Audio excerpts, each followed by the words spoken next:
In Milan, 1814, begins the year of Habsburg restoration. A great reactionary impulse led the Congress of Vienna to delineate borders that no longer suited anyone, thus initiating a period of great instability.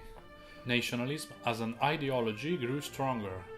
Italy had now become a romantic myth, a picturesque place inhabited by naive folk peoples, amusing and sometimes a bit wild, characterized by the presence of ruins and former days of glory.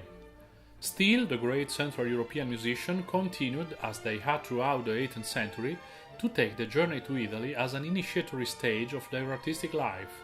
But now they did not go to learn compositional techniques.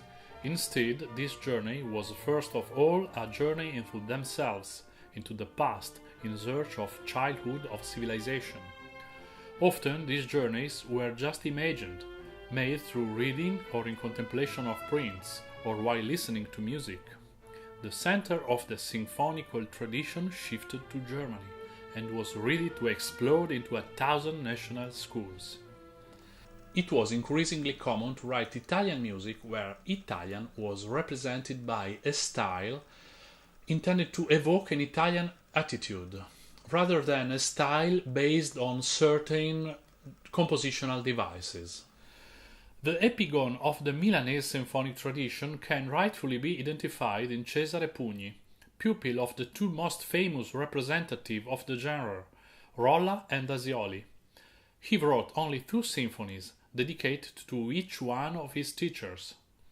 Witness to the progressive disinterest in symphonic genre, at the age of 32 he left Italy in 1834 for Russia.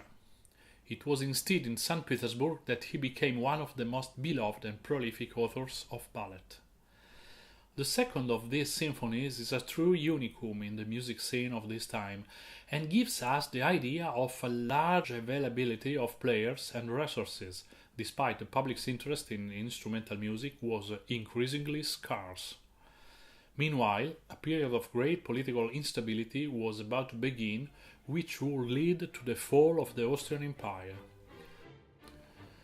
The great impulses of an Italian nation were now represented by the opera. A new chapter had begun.